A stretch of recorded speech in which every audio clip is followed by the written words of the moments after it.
Welcome to AFO Wealth Management Forward, a podcast powered by Arrowroot Family Office that's at the intersection of accounting, wealth management, behavioral finance, technology, and entrepreneurship. We help accounting firms and financial advisors grow their practice by going beyond the numbers as we learn from industry leaders and subject matter experts to discover the secret to their success. A podcast that highlights everything from the transformative power of AI to embracing the human-first approach of behavioral finance to help you understand the psychological and emotional relationships to money and meaning. Here is your host, Rory Henry, director at Arrowroot Family Office and author of Holistic Guide to Wealth Management. All right. Hello, everyone. I have another great guest joining me today. He's the founder and CEO of Bookkeeper360, a firm that simplifies back office management, reporting, payroll, tax solution, and advisory services. He's been recognized by Forbes, NerdWallet, and CPA Practice Advisor. So without further ado, let me introduce my friend, Nick Pasquarosa. Nick, welcome to the show. Thank you, Rory. Pleasure to be here. Thanks for having me today. Yeah, I'm happy to have you on here. I know we have a number of topics we could probably touch on with AI. We can touch on practice management and everything going on in the accounting space. But before we get started and dive in here, why don't you give our audience a background on yourself and what led you to create Bookkeeper360? Sounds great. So, Rory, again, and the listeners, thanks for watching. My name is Nick. I'm the founder and CEO of Bookkeeper360. Bookkeeper360 is a nationwide cloud accounting practice, and we've developed some proprietary technology that helps to service the needs of small businesses all across the country. We specialize in, obviously, it's our name, bookkeeping, taxation, financial advisory, and back office products for small businesses. It started as a hustle and side hobby that I was just doing door to door in my local community.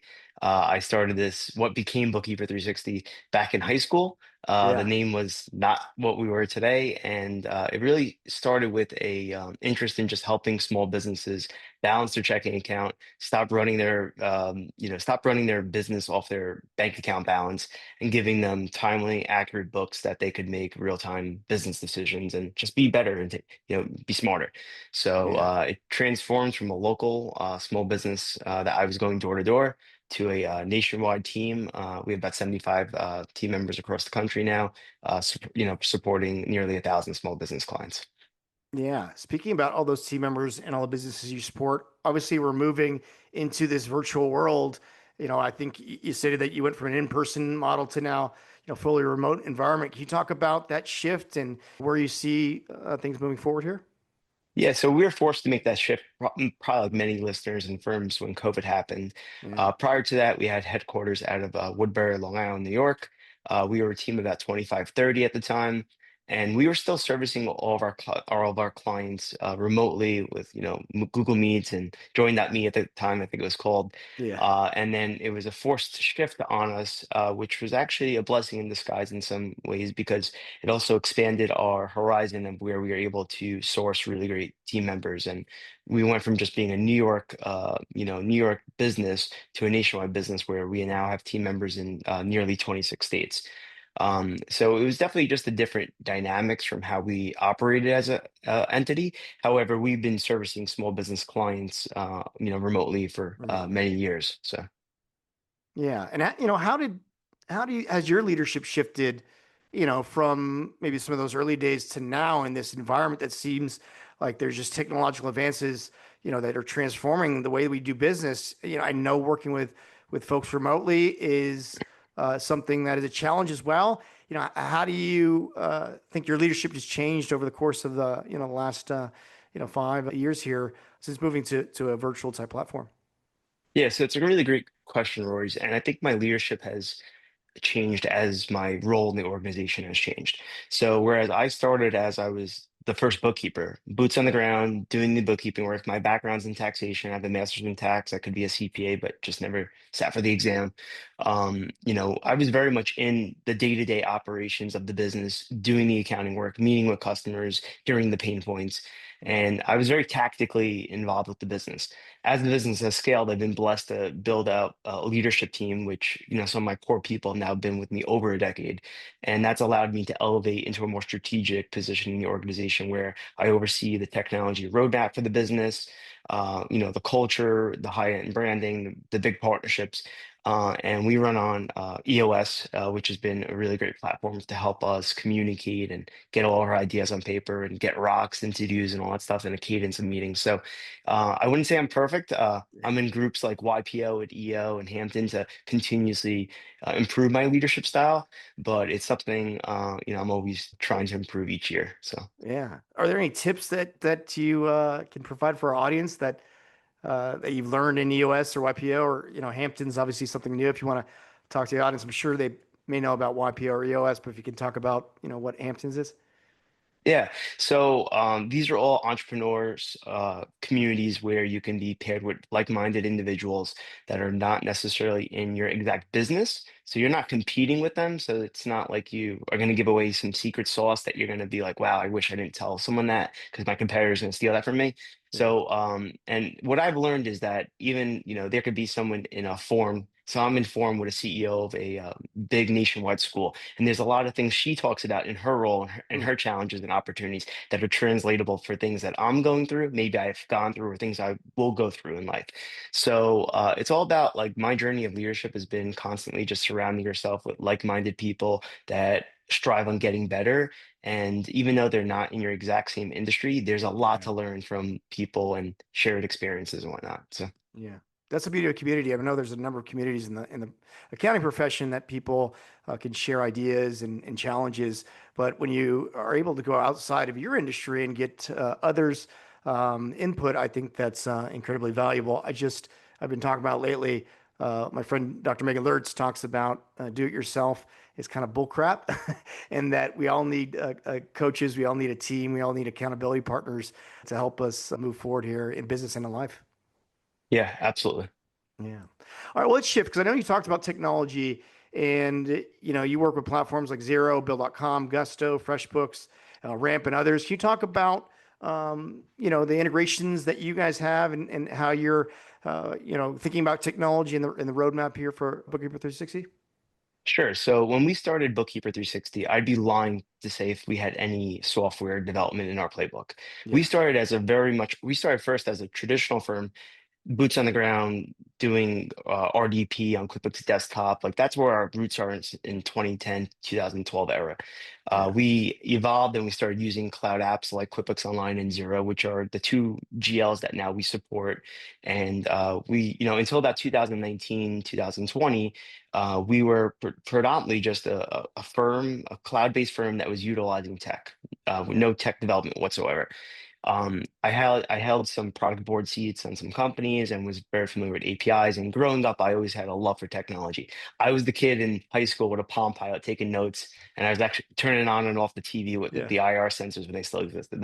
That's who I was. So I was always messing around with technology from a very very early age, and I realized that there was no really integrated solutions to give clients a really convenient, accessible, and like a modern like way to manage their finances. So while we were providing services and we were killing it, like we were a multi-million-dollar firm doing a lot of service revenue, I said it'd really be awesome if we could make a pivot and start developing our own technology because I believe that we could deliver a better customer experience. And that's been Yeah. at the core of everything we've done. That's really what motivates us with connection to like that has transformed and built the technology. So today we have an engineering team in-house.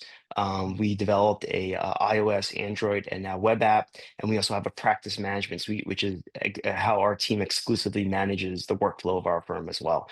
So our customers log into that portal. It provides them everything from dashboards so they can understand their cash flow. They can see their year-over-year business performance. There's an integrated file manager with Google Drive. They can conveniently schedule meetings with their dedicated team. They can chat with their team. So it's really just a all-encompassing solution for that small business owner. It's one app that gives them access to a bundled of services and things that they have to do. And it's been a game changer for us to, help streamline the back office of small business clients. Yeah, and I think you stated or saw somewhere that you're building that through Bolt AI or using that as the AI tool to build out these workflows and build the app. Is that correct? Yeah, so the most recent announcement, we just announced in December of 2025 this year that we just launched and went to market with Bolt. So Bolt Yeah. is our own proprietary chatbot. Bolt can do a lot of analysis, and you can ask it questions. It integrates with a handful of the LLMs where we're sending the data in a trusted manner to the LLMs. We're asking a series of questions. The data from the financials are being sent in a very much formatted way that the LLMs can interpret it, and then it can answer questions like how much money do I have, and what's my cash burn, how's my revenue trending, what expenses are growing faster than revenue, et cetera. So to help the small business, because that's the core of what we believe in, we have always wanted to pair them with accurate information that they can make timely decisions. The truth is that a lot of small businesses, my belief is that every small business needs a CFO. However, not every small business can afford a CFO, especially full house. Even fractional at times is pretty costly, and they just can't afford it. So our vision for Bolt was to be able to provide fractional CFO level insights for small businesses for a affordable price. And then we have For fractional cost. access, exactly. Then we have access to a CFO team for more concierge type, assistance and more complicated projects and things like that. So what I think I'm hearing you saying the Bolt and the AI is able to take in all the data, and then the small business owner can query the AI to receive answers. And if they want things to be escalated to an actual human, they would then get someone at that point to review things. Is that correct? Exactly. BOLT stands for Business Optimization and Learning Technologies. That's something we've I love trademarked. it. That's our own thing. And then we pair that with our service team that can, deliver more customizable and more, human to human type of relationship type services as well. Yeah. So what I mean, this is relatively new. What are some of the common themes that you're seeing as far as queries to the AI and the financials? What are most of the small business owners looking at it when it comes to asking the AI about their business? The two biggest things that we see that have been the pain points for a long time have been around cash flow and Yeah. revenue. Those are the two drivers that keep businesses up overnight, we find. And before we even developed the technology, we asked our team, we asked our customers, like, what keeps you up at night? And we had a good feeling that these are like the things that they Me were, too. people were talking about. So then we just took those common service questions, and we developed the technology to kind of automate the delivery of those answers then, if that makes sense. Yeah. And so are you using, so let's just, for example, can you give me example how would that, what a potential output would look like for, how do I increase revenue? Is there an example that you can provide, Nick? So things like how would I increase revenue would essentially do analysis of seeing the seasonality trends of your revenue. It Yeah. would explore if there was new products or new general ledger categories that were added throughout times of the year that they could say have given you like a creative revenue growth.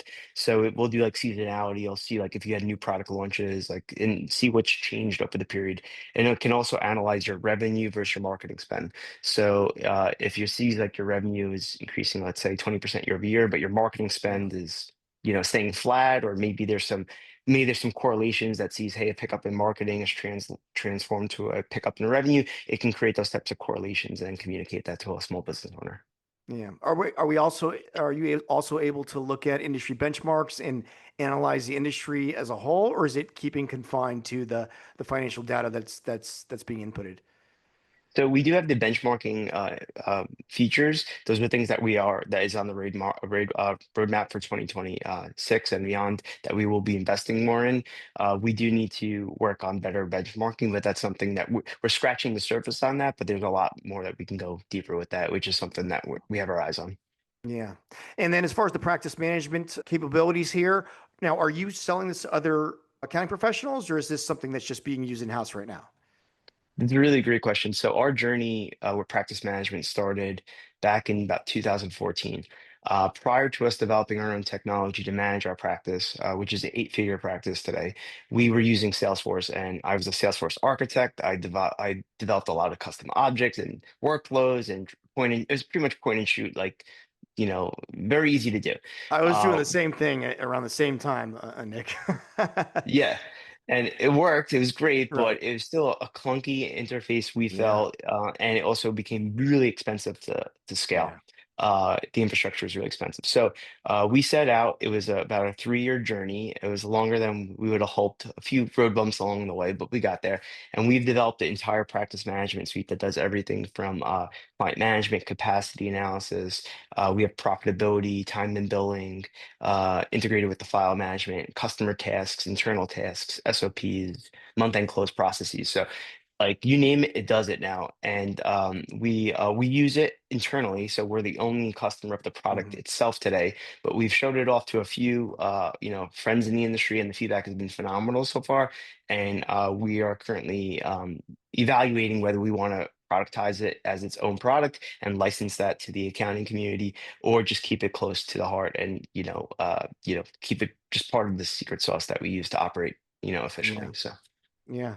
I mean, it just seems that AI here is really becoming a force multiplier for firms like yourself, just to be able to give better insight on the businesses of clients. And then, on the personal financial planning side, I'm seeing the same being done over for wealth management and financial planning, be able to, ingest all that data, analyze the data, get sentiment insight from the clients, and then give guidance to the practitioner to better serve clientele. What are you seeing? I know we talked about practice management. I know we talked about the Bolt AI. What are you seeing moving forward in the next couple of years here for the accounting professional in the form of technology and practice management for folks out there to run a profitable and growing practice? It's a really great question, Rory, and we already developed some technology that assists in this fashion. So if you look at the traditional workflow of, like, let's say, an accounting manager that's managing, say, 20 small business clients, in order for them to provide insights, meaningful insights, they would have to download the balance sheet and the P&L for those 20 customers each month, do a historical analysis, find trends, come up with an agenda, have 20 meetings with those customers. And you have to wow those customers each and every time. Mhm. Otherwise, you start proving that you're not delivering new wow to the customer, and the customer feels that leads to churn, that leads to lack of engagement, et cetera. So our technology not only is our AI strategy, and our customers can access our AI through the customer portal, which is available on mobile, iOS and Android, and the web app. We also have AI technology in the back end where we run analysis for every single one of the customers once we close the month-end books. So what that AI technology is doing is it's going to the customer's books, analyzing the financials, and informing our internal staff of what's going on with the customer. So Yeah.